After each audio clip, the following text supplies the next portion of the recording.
जय हिंद दोस्तों, कैसे हैं आप सब। स्वागत है आपका एक बार फिर से। देखो, बीएनएस और बीएनएसएस के ऐसे क्वेश्चन लेकर के आया हूं जिसे देख करके आप ये बोलोगे कि हम ऐसे क्वेश्चन ही तो ढूंढ रहे थे, यही तो नहीं मिल पा रहे थे। कितनी जगह ढूंढा, कितनी जगह पढ़ा, ऐसे क्वेश्चन नहीं मिल रहे हैं। और ऐसे ही क्वेश्चन आपके एग्जाम में आएंगे। बहुत जल्दी से बताता हूँ, अगर वीडियो या क्लास अच्छी ना लगे ना तो डिसलाइक करके चले जाना, अनसब्सक्राइब करके चले जाना। और अगर थोड़ा सा भी मजा आ जाए ना क्लास में, सब्सक्राइब कर देना। चलिए शुरू करते हैं। सबसे पहले तो हम ये पढ़ लेते हैं कि जो बीएनएस और बीएनएसएस हैं वो असल में चीज क्या है। केवल धाराएं रटने से काम नहीं होगा, उसके संबंधित बहुत सारी चीजें ऐसी हैं जो एग्जाम में आती हैं, जो हमें पता नहीं होता है, जिसके पीछे हम पड़े रहते हैं जिन क्वेश्चंस को ढूंढने के लिए। तो चलिए शुरू करते हैं। सबसे पहले देखते हैं कि बीएनएस, बीएनएसएस के और बीएस से ये इन तीन कानून बनाए गए थे। ये तीन थे, ठीक है। सबसे पहले तो हम ये जानते हैं कि बीएनएस और बीएनएसएस किसकी जगह आए हैं। बहुत सारे लोगों को तो यही नहीं पता। तो सबसे पहले बताता हूं कि हालांकि आपको जो अक्षर हैं पीडीएफ के वो इसी तरीके से बनाए गई हैं, थोड़े थोड़े कम दिख रहे होंगे।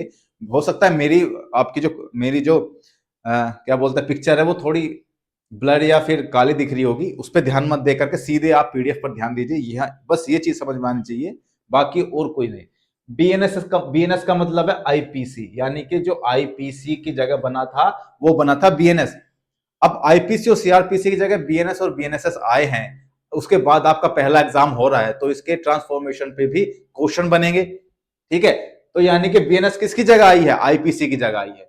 और बीएनएसएस किसकी जगह आई है? सीआरपीसी की जगह, ठीक है। सीआरपीसी की जगह आई है। और बीएस इसमें तीन नए कानून बनाए गए हैं। सबसे पहला भारतीय नागरिक सुरक्षा संहिता बीएनएसएस 2023 की, क्या बोलते हैं इसको? भारतीय नागरिक सुरक्षा संहिता, इसको ये बोलते हैं 2023 में। ये इसका स्थान किसने, मतलब किसका स्थान लिया इन्होंने स्थान लिया सीआरपीसी 1973 का। ये भी याद रखना कि सीआरपीसी कब आई थी? 1973 में। सीआरपीसी 1973 में। असल में सीआरपीसी होती क्या है? ये एक प्रक्रियात्मक विधि थी।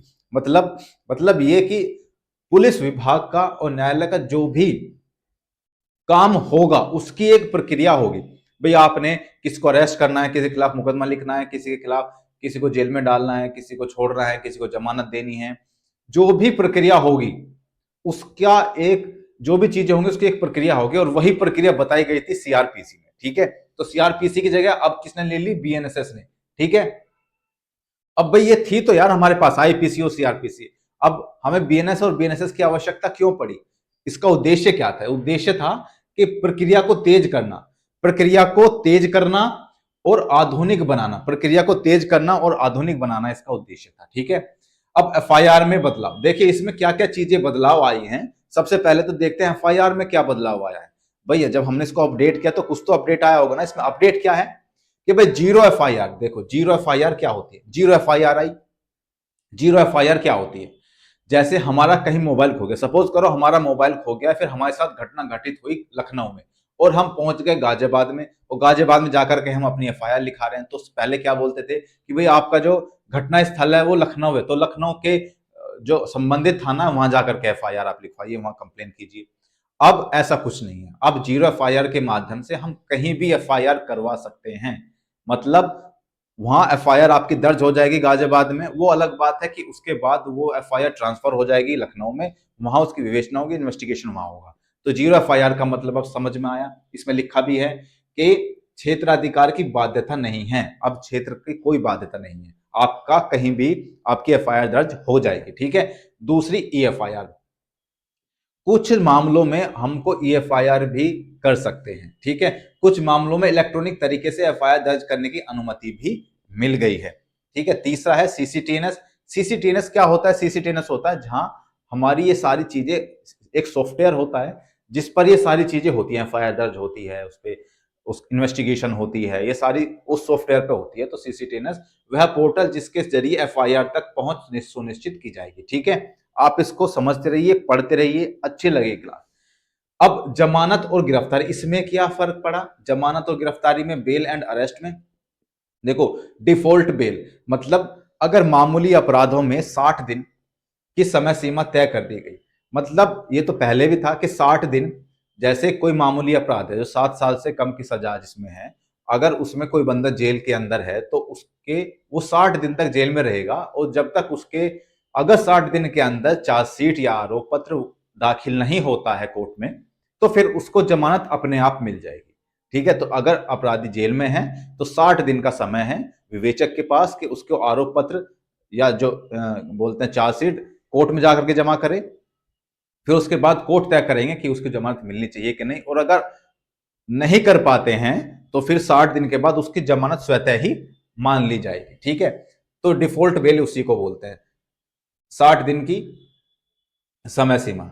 ठीक है, गिरफ्तारी, गिरफ्तारी में क्या है कि भाई बिना वारंट के गिरफ्तारी, बिना वारंट की गिरफ्तारी पर पुलिस को कारण और जमानत का अधिकार बताना अनिवार्य है। अगर गिरफ्तारी बिना वारंट के की जा रही है तो फिर पुलिस को जिसकी गिरफ्तारी की जाएगी उसको बताना जरूरी है कि भाई आपकी गिरफ्तारी क्यों की जा रही है, और इसमें आपको जमानत का भी अधिकार है, वो उसको अधिकार भी बताना पड़ेगा।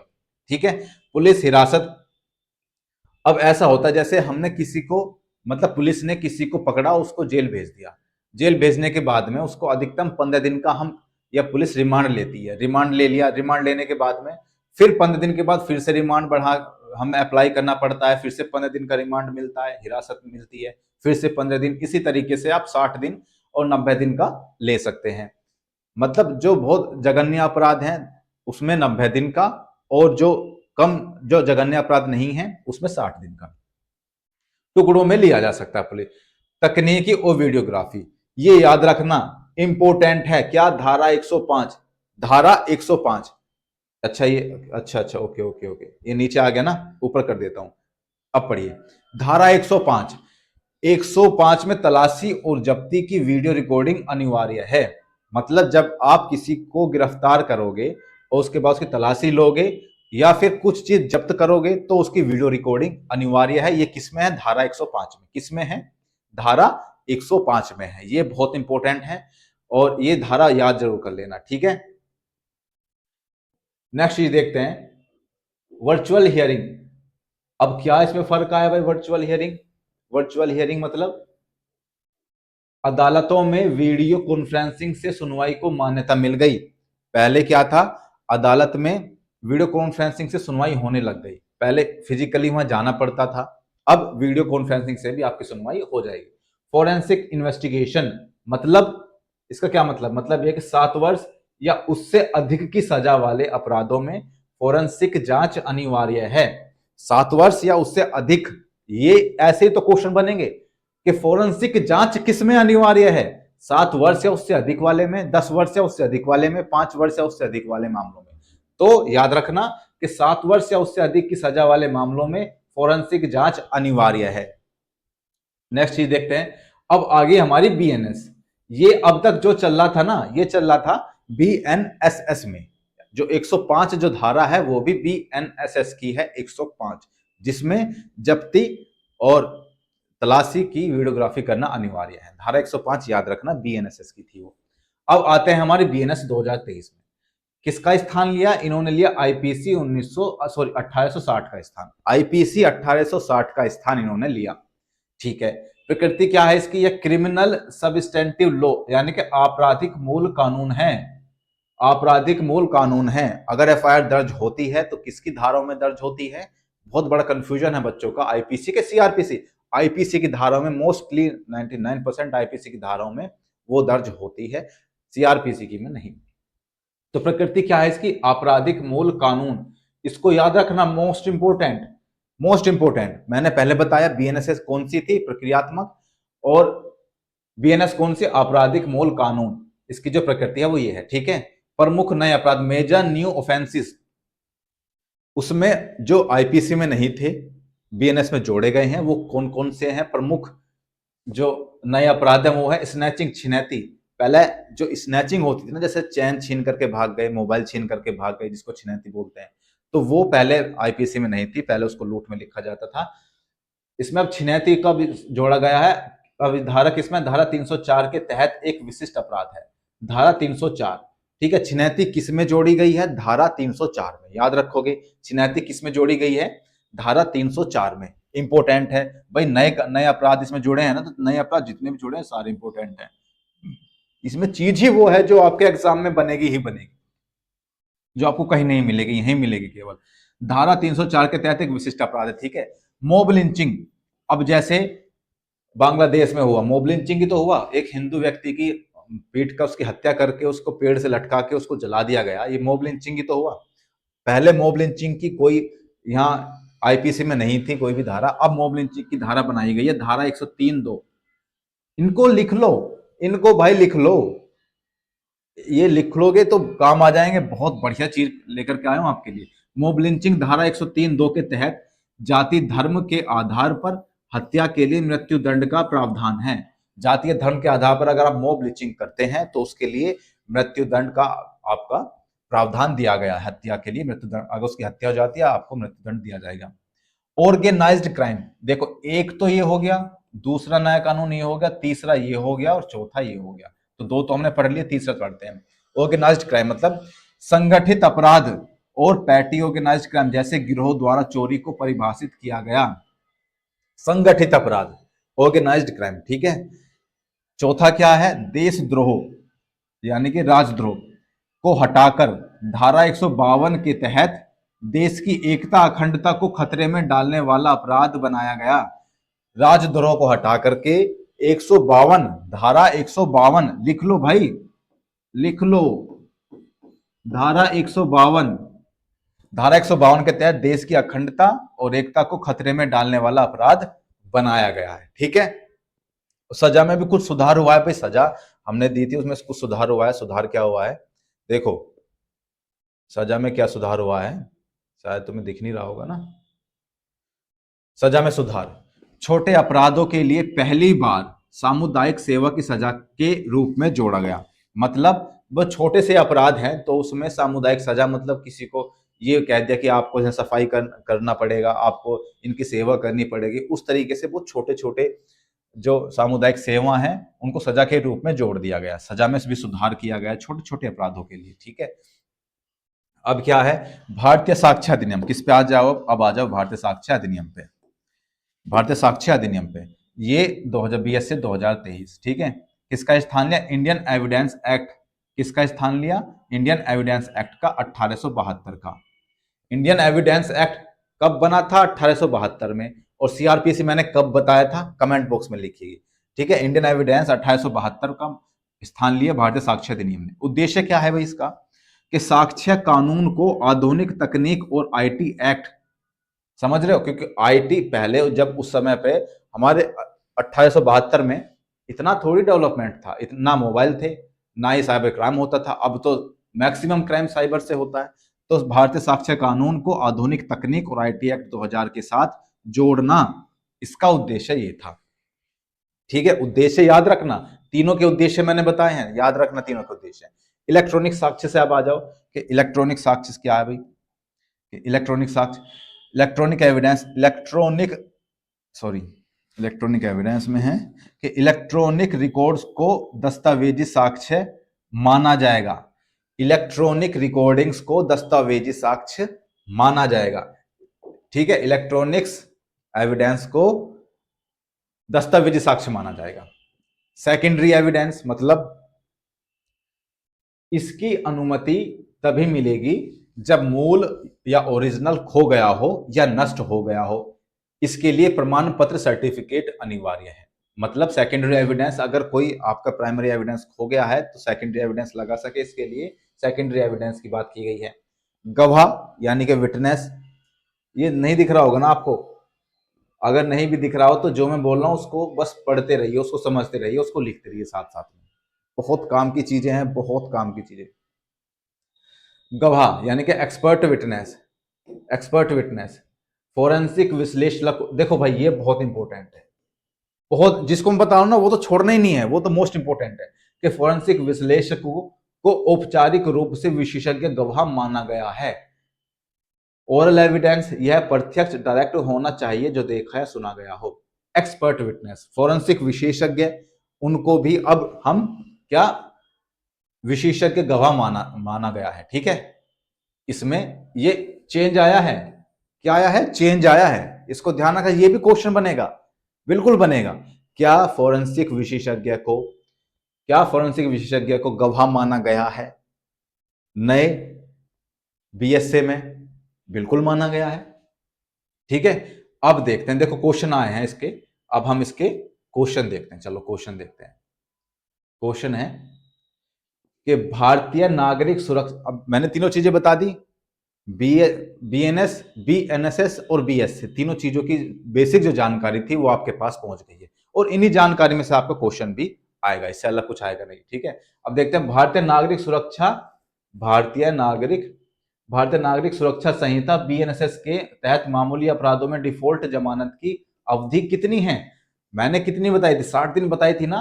तो इसका जो सही आंसर होगा क्या होगा? 60 दिन। क्या हो गया इसमें? देखो इसमें लिख रहा है कि मामूली अपराधों में, क्या लिख रहा है? मामूली अपराधों में। अगर जघन्य अपराध है तो उसमें 90 दिन। याद रहेगा, जघन्य अपराध में 90 दिन, मामूली अपराध में 60 दिन। इसका एक्सप्लेनेशन भी लिख रखा है कि भारतीय नागरिक सुरक्षा संहिता के तहत मामूली अपराधों जिनमें 10 साल से कम की सजा होती है में डिफॉल्ट जमानत की अवधि 60 दिन होती है। कितने दिन? 60 दिन होती है।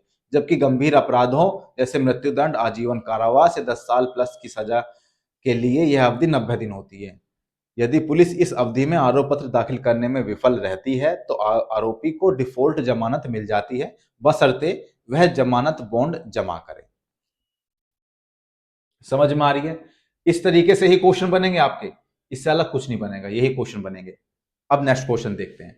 मजा आ रहा है ना क्लास में? ऐसे ही तो क्वेश्चन आप ढूंढ रहे थे कि भारतीय नागरिक, थोड़ी पीडीएफ में दिक्कत है, थोड़ा एडजस्ट कीजिएगा दोस्त, कि भारतीय नागरिक सुरक्षा संहिता यानी कि बीएनएसएस में कौन सी अदालत समय सीमा समाप्त होने के बाद डिफॉल्ट जमानत दे सकती है? डिफॉल्ट जमानत कहां से मिल जाएगी? जिला मजिस्ट्रेट दे सकती है, मजिस्ट्रेट दे सकती है, उच्च न्यायालय, फिर ग्राम न्यायालय। तो इसका तो सही आंसर है मजिस्ट्रेट। वो मजिस्ट्रेट दे सकती है। कौन दे सकते हैं? मजिस्ट्रेट साहब। इसका देखो एक्सप्लेनेशन में बता दूं कि बीएनएसएस के तहत डिफॉल्ट जमानत समाप्त समय सीमा के बाद भी दी जा सकती है, और यह अधिकार मुख्य रूप से मजिस्ट्रेट कोर्ट को होता है। धारा 187(3) बीएनएस के तहत, क्योंकि वे जांच की समय सीमा समाप्त होने के बाद आरोप पत्र दाखिल न होने पर जमानत देने के लिए अधिकृत हैं। अगर आरोप पत्र दाखिल नहीं हुआ तो उनको अधिकार है जमानत देने का, भले ही यह गैर जमानती अपराध हो। लेकिन उच्च न्यायालय का या सत्र न्यायालय भी यह शक्ति रखते हैं, खासकर गंभीर मामलों में। उच्च न्यायालय भी यह शक्ति रखते हैं, खासकर गंभीर मामलों में। ठीक है, नेक्स्ट चीज देखते हैं। नेक्स्ट क्वेश्चन देखो। नेक्स्ट क्वेश्चन है कि भारतीय नागरिक, क्या है कि भारतीय नागरिक सुरक्षा संहिता बीएनएसएस ने आपराधिक प्रक्रिया में निम्नलिखित में से कौन सा परिवर्तन लाया है? बीएनएसएस ने कौन सा परिवर्तन लेकर के आए हैं कि सभी आईपीसी धाराओं को प्रतिस्थापित किया बीएनएसएस ने? बिल्कुल नहीं। बीएनएसएस ने किसको किया था? किसको किया था? मैंने बताया तो था किसको किया था? सीआरपीसी को किया था। ठीक है, कि वीडियो रिकॉर्ड किए गए इकबालिया बयान, बिल्कुल वीडियो रिकॉर्ड किए गए इकबालिया बयान। अभी कहा था ना कि रिकॉर्डिंग को दस्तावेजी साक्ष्य माना जाएगा, ये बताया गया था। तो इसका जो सही आंसर होगा वो होगा कि वीडियो रिकॉर्ड किए गए इकबालिया बयान। ठीक है, ठीक है। ये अपराधों की धारणा, ये भी गलत है। इसको थोड़ा सा बड़ा कर देता हूं मैं आप लोगों को ताकि अच्छे से दिख जाए, आपको कोई दिक्कत ना हो। अपराधों की धारणा, सभी जमानत अधिकारों को समाप्त करना, ये भी गलत है। ठीक है, तो सही किया था जो मैंने बताया था। बीएनएसएस जो 1 जुलाई 2024 से लागू हुई, याद रखना कब से लागू हुई? 1 जुलाई 2024 से। ये याद रखना कब से लागू हुई? 1 जुलाई 2024 से। ने पुरानी सीआरपीसी के स्थान पर आपराधिक प्रक्रिया में कई महत्वपूर्ण परिवर्तन किए हैं। चलो नेक्स्ट क्वेश्चन देखते हैं। नेक्स्ट क्वेश्चन है कि बीएनएस, अब आ गए बीएनएस पे। पहले क्या चल रहा था? बीएनएस का क्वेश्चन, अब चलेंगे बीएनएस के। बीएनएस 2023 कानून की किस शाखा से संबंधित प्रावधानों को समेकित और संशोधित करती है? सिविल प्रक्रिया? बिल्कुल भी नहीं। सिविल प्रक्रिया थोड़ी होगी, सिविल प्रक्रिया तो बिल्कुल भी नहीं होगी। बीएनएस किसको करती है? आपराधिक मूल कानून। ये बिल्कुल ठीक है। आपराधिक, उसकी प्रवृत्ति कैसी थी, मैंने कैसी बताई थी बीएनएस की प्रवृत्ति, तो उसी तरीके उसका ये क्वेश्चन है। एविडेंस नहीं, संबंधित अनुबंधित कानून बिल्कुल नहीं। इसका चलो ये भी पढ़ लेते हैं, इसका जो एक्सप्लेनेशन है। भारतीय न्याय संहिता 2023 कानून की आपराधिक कानून शाखा से संबंधित है, जो भारत के पुराने भारतीय दंड संहिता आईपीसी 1860 के प्रावधानों को समेकित और संशोधित करती है, जिसका लक्ष्य आपराधिक न्याय प्रणाली को आधुनिक बनाना और सामुदायिक सेवा, आतंकवाद और संगठित अपराध जैसे नए अपराधों को शामिल करना है, ताकि एक अधिक नागरिक केंद्रित और कुशल प्रणाली बनाई जा सके। मैं आशा करता हूं आप सब लोगों को बहुत अच्छे से समझ में आ रही होगी और आपको कोई दिक्कत ना हो, इसलिए छोटा बड़ा भी मैं साथ साथ में कर रहा हूं। ठीक है, नेक्स्ट क्वेश्चन देखते हैं कि भ्रष्टाचार, ये थोड़ा क्वेश्चन यहां से अलग हो गया कि भ्रष्टाचार धारणा सूचकांक पर कम स्कोर जैसे 0 के करीब क्या दर्शाता है? कम भ्रष्टाचार, अधिक भ्रष्टाचार, उच्च पारदर्शिता या बेहतर शासन।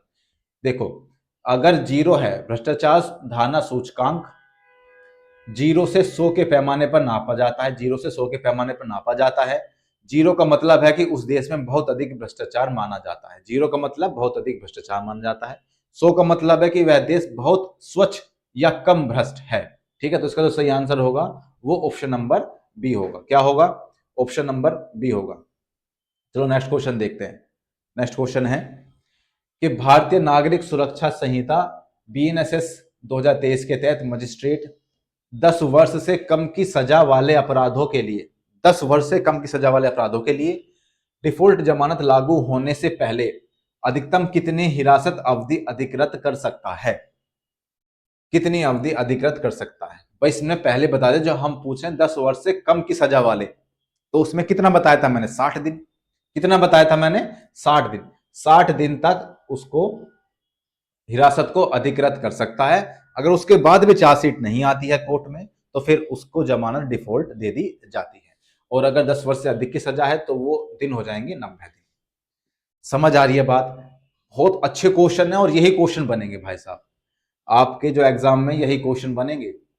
देखो, इसका एक्सप्लेनेशन भी पढ़ लेते हैं। इसका एक्सप्लेनेशन तो पढ़ लिया था वैसे हमने, है ना? चलो खैर, आगे बढ़ते हैं। भारतीय न्याय संहिता बीएनएस, अब किसकी बात हो रही है? बीएनएस की। बीएनएस अब संगठित अपराध और छोटे संगठित अपराध को स्पष्ट रूप से परिभाषित और आपराधिक बनाती है। संगठित, जो छोटे संगठित अपराध है ना, उनको स्पष्ट रूप से परिभाषित करता है और आपराधिक बनाती है। निम्नलिखित में से कौन सा अपराध भारतीय न्याय संहिता बीएनएस के तहत छोटे संगठित अपराध के अंतर्गत आ सकता है? छोटा संगठित अपराध के अंतर्गत बीएनएस का कौन सा अपराध आ सकता है? आतंकवादी कृत्य, ये छोटा है, ये तो बहुत बड़ा यार। दूसरा, बड़े पैमाने पर नशीली दवाओं की तस्करी, ये भी बहुत बड़ा है। एक गिरोह द्वारा की गई चोरी, चलो ये तो फिर भी छोटा है। और मर्डर ऑफ फॉर हायर, भाड़े पर हत्या, ये भी बहुत बड़ा है। तो उसका जो सही आंसर होगा वो होगा ऑप्शन नंबर सी, यानी कि एक गिरोह द्वारा की गई चोरी, ये इन चारों में छोटा है, तो इसको छोटा अपराध माना जाता है। भारतीय न्याय संहिता के तहत एक छोटे गिरोह द्वारा की गई चोरी, जैसे जेब काटना, वाहनों की चोरी, ये सब क्या बोला जाता है? छोटे अपराध इसको माना जाता है। क्या माना जाता है? छोटे अपराध माना जाता है। ठीक है, जैसे सार्वजनिक परीक्षा पत्र बेचना या फिर टिकटों की अवैध बिक्री, टिकटों की अवैध बिक्री कर दी भाई। ठीक है, इस तरीके से टिकटों की अवैध बिक्री कर दी, छोटे संगठित अपराध की श्रेणी में आ सकते हैं, क्योंकि ये संगठित गिरोह द्वारा किए जाते हैं, क्योंकि ये संगठित गिरोह द्वारा किए जाते हैं और आम जनता में असुरक्षा की भावना पैदा करते हैं। हालांकि ये बड़े संगठित अपराधों जितने गंभीर नहीं होते हैं। ठीक है, छोटे संगठित अपराधों में क्या क्या चीजें आ सकती हैं वो इसमें बताई गई हैं। इसी से क्वेश्चन बन सकता है बिल्कुल 100% आपके एग्जाम में। याद रखना, छोटे संगठित अपराधों के उदाहरण भी इन्होंने दिए हैं, इनको भी याद रखना। जैसे वाहन चोरी हो गई, जेब काटना हो गया, सार्वजनिक परीक्षा के प्रश्न पत्र बेचना हो गया, टिकटों की अवैध बिक्री हो गई, अवैध सट्टेबाजी या जुआ हो गया, स्नैचिंग हो गया, संगठित तरीके से स्नैचिंग करना, संगठित तरीके से कई लोग आए छीन करके भाग गए, साइबर अपराध हो गया, छोटे स्तर के संगठित साइबर अपराध, छोटे स्तर के। ठीक है, अब नेक्स्ट चीज देखते हैं। नेक्स्ट क्वेश्चन, नेक्स्ट क्वेश्चन है कि भारतीय न्याय संहिता बीएनएस को इसके भाग के रूप में पेश किया गया था। बीएनएस को इसके भाग के रूप में पेश किया गया था, किसके भाग के रूप में? कि व्यक्तिगत कानूनों को संहिताबद्ध करने का प्रयास, या फिर भारत की आपराधिक न्याय प्रणाली को, भारत की आपराधिक न्याय प्रणाली को आधुनिक बनाने और उपनिवेशवाद मुक्त करने का प्रयास। यही तो था हमारा उद्देश्य। क्या था? यही तो उद्देश्य था कि भारत को आपराधिक न्याय प्रणाली को आधुनिक बनाने और उपनिवेशवाद मुक्त करने का प्रयास, यही तो हमारा उद्देश्य था। नई कराधान नीति, ये तो बिल्कुल भी नहीं है, कराधान से तो कोई मतलब नहीं है, व्यापार समझौता ये भी नहीं है। ठीक है, तो आप इसमें बता दें खुद ही।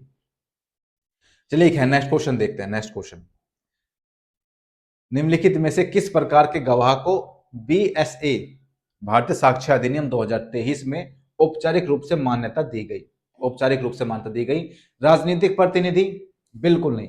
कोई राजनीतिक प्रतिनिधि, कोई एमपी एमएलए प्रधान आकर कहने लगे कि भाई हमें गवाह, औपचारिक रूप से मान्यता किसको दी गई? गवाह को। राजनीतिक प्रतिनिधि नहीं। चरित्र गवाह की बिल्कुल भी नहीं। पौराणिक गवाह ये भी नहीं। फोरेंसिक विश्लेषक जैसे विशेषज्ञ गवाह, ये भी तो बताया था। फोरेंसिक जो लोग हैं, जो एक्सपर्ट हैं, उनको, उनकी गवाही को मान्य किया गया। इसका सही आंसर है वो ऑप्शन नंबर डी, यानी कि फोरेंसिक विश्लेषक जैसे विशेषज्ञ गवाह। बीएसए में विशेषज्ञ गवाहों को औपचारिक रूप से मान्यता दी गई है।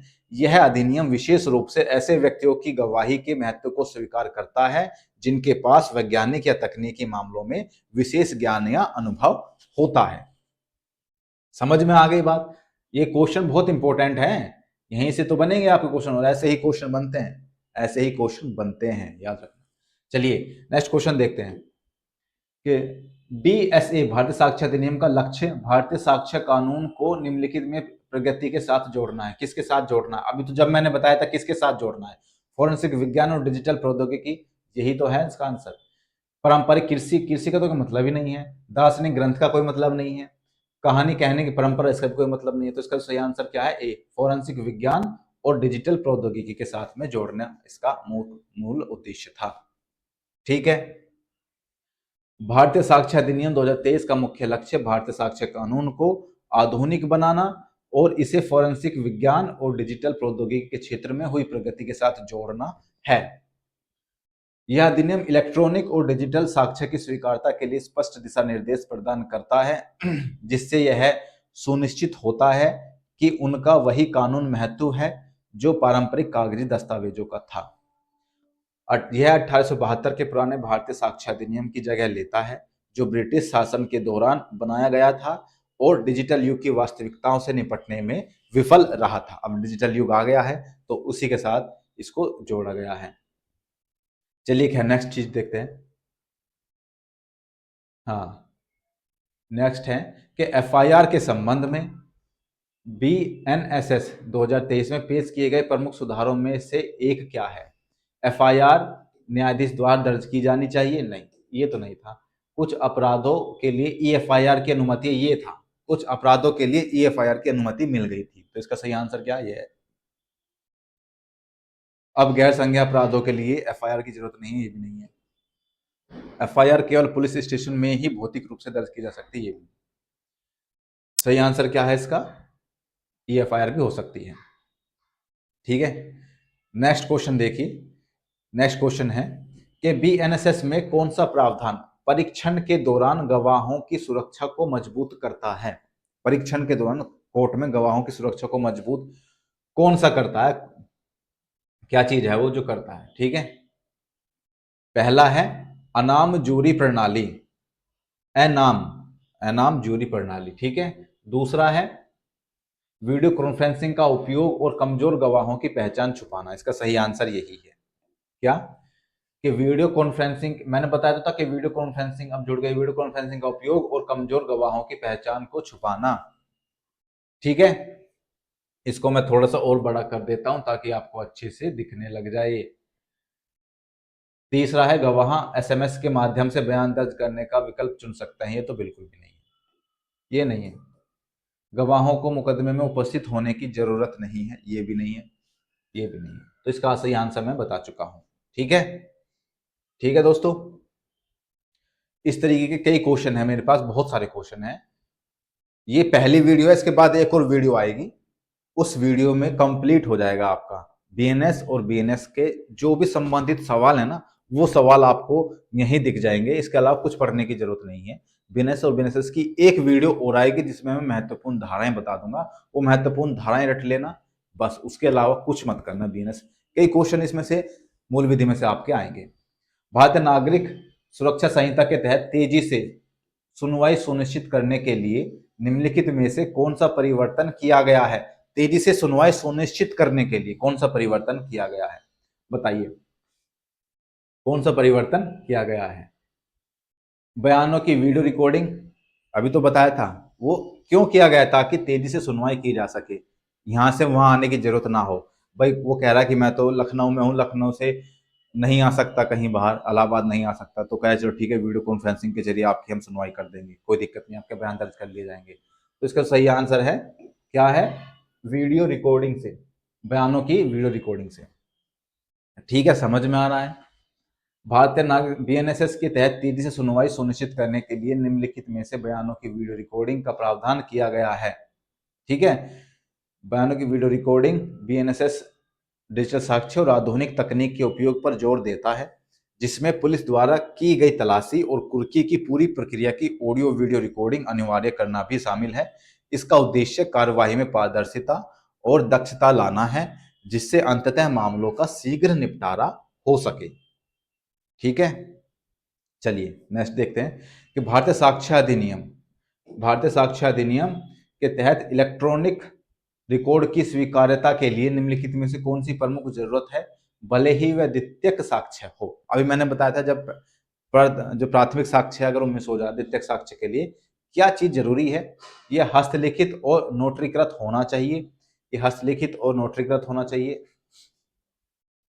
या फिर यह न्यायालय में प्रस्तुत हार्ड ड्राइव का हिस्सा होना चाहिए, या फिर राजपत्र में प्रकाशित किया जाना चाहिए, या फिर इसके साथ एक प्रमाण पत्र भी होना चाहिए। यही तो मैंने बताया था कि उसके साथ एक प्रमाण पत्र होना चाहिए, उसके साथ एक प्रमाण पत्र होना चाहिए, द्वितीयक जो एविडेंस है उसको एक्सेप्ट कर लिया जाएगा। ठीक है, भारतीय साक्ष्य अधिनियम की धारा 65B के तहत इलेक्ट्रॉनिक रिकॉर्ड की स्वीकार्यता के लिए एक प्रमाण पत्र प्रमुख जरूरी है। यह प्रमाण पत्र यह सुनिश्चित करता है कि इलेक्ट्रॉनिक दस्तावेज एक वैध प्रक्रिया के माध्यम से बनाया और संग्रहित किया गया था, भले ही इसे द्वितीयक साक्ष्य के रूप में प्रस्तुत किया जा रहा हो। इसलिए विकल्प डी सही उत्तर है। विकल्प डी इसका सही उत्तर है। चलिए नेक्स्ट क्वेश्चन देखते हैं। नेक्स्ट है कि किस कानून ने भारतीय दंड संहिता आईपीसी 1860 का स्थान लिया? ये तो बहुत आसान है। 1860 का किसने स्थान लिया था? बताइए। Uniform civil code? नहीं। भारतीय साक्ष्य अधिनियम? बिल्कुल नहीं। भारतीय न्याय संहिता यानी कि बीएनएस, ये इसका सही आंसर है। क्या है? आईपीसी का स्थान किसने लिया था? बीएनएस ने लिया था। आईपीसी का स्थान किसने लिया था? बीएनएस ने लिया था। अब मुझे बताइए क्लास आपको कैसी लग रही है? चलिए एक दो क्वेश्चन और देख लेते हैं। ये कि अदालतों के लिए भारतीय न्याय संहिता के अंतर्गत निम्नलिखित में से कौन सा डिजिटल सुधार शामिल किया गया है? फिर से पढ़िए। अदालतों के लिए भारतीय न्याय संहिता के अंतर्गत निम्नलिखित में से कौन सा डिजिटल सुधार शामिल किया गया है? किसी मुकदमे की अनुमति नहीं, या फिर आभासी अदालती सुनवाई की शुरुआत, या फिर जजों के लिए ऑनलाइन पंजीकरण, या फिर पुलिस रिपोर्ट का उन्मूलन। इसका जो सही आंसर है वो है आभासी अदालत सुनवाई की शुरुआत, यानी कि वर्चुअल हियरिंग। वर्चुअल हियरिंग समझ रहे हो? वर्चुअल हियरिंग का मतलब ऑनलाइन वीडियो कॉन्फ्रेंसिंग भी उसको बोल सकते हो। ठीक है, आभासी सुनवाई। आभासी सुनवाई क्या है कि अदालती कार्यवाही और गवाही के लिए इलेक्ट्रॉनिक संचार और वीडियो कॉन्फ्रेंसिंग का उपयोग, इसी को आभासी सुनवाई कहा जाता है। ठीक है, इलेक्ट्रॉनिक साक्ष्य क्या है कि इलेक्ट्रॉनिक रिकॉर्ड ईमेल और डिजिटल साक्ष्य की स्वीकार्यता को स्पष्ट रूप से परिभाषित करना, समन और नोटिस का इलेक्ट्रॉनिक वितरण, समन और नोटिस को डिजिटल माध्यमों से भेजने की अनुमति। समन और नोटिस कैसे भेजे जाते हैं भाई? उसमें पूरा ऑफलाइन एक पेपर पे लिखा जाता है कि इसका समन है, इसका नोटिस है, उसको फिर पुलिस द्वारा उसके घर तक पहुंचाया जाता है, उसको सूचना दी जाती है जिसके खिलाफ समन या नोटिस है, फिर उसके बाद वो जाता है कोर्ट में। तो इसमें बहुत लंबी प्रक्रिया होती है, कागजों का नुकसान और फिर दूसरे फोर्सों का नुकसान। तो उसका क्या तोड़ निकाला गया कि आप इसको ऑनलाइन कर दो यार, इसको ऑनलाइन कर दो, यानी कि समन नोटिस को डिजिटल माध्यम से भेजो। ठीक है, नेक्स्ट क्वेश्चन देखते हैं कि भारतीय साक्ष्य अधिनियम 2023 किस पिछले कानून को बदलने के लिए अधिनियमित किया गया है? भारतीय साक्ष्य अधिनियम भारतीय दंड संहिता को नहीं, अनुबंध अधिनियम को नहीं, उपभोक्ता संरक्षण अधिनियम को नहीं, इंडियन एविडेंस एक्ट को। इसके अगेंस्ट ही तो आया था, इंडियन एविडेंस एक्ट के बदले में ही तो आया है ये भारतीय साक्ष्य अधिनियम। ठीक है, तो भारतीय न्याय संहिता 2023 का उद्देश्य भारत के आपराधिक कानूनों में सुधार और आधुनिकीकरण करना है। बीएनएस आपराधिक मूल विधि को समेकित और अद्यतन करने पर केंद्रित है, जो अपराधों को नियंत्रित करती है और दंड निर्धारित करती है। यह मौजूदा आईपीसी को बदलने का प्रयास करता है, जो 160 से अधिक वर्षों से भारत में आपराधिक कानून की आधारशिला रही है, इसलिए यह कथन सही है। तो भाई साहब, इसके बाद एक और वीडियो आएगी और आपकी बीएनएस और बीएनएसएस पूरी खत्म हो जाएगी और ऐसे ही क्वेश्चन देखने के लिए मिलेंगे। तो मिलता है अगली वीडियो में, तब तक के लिए।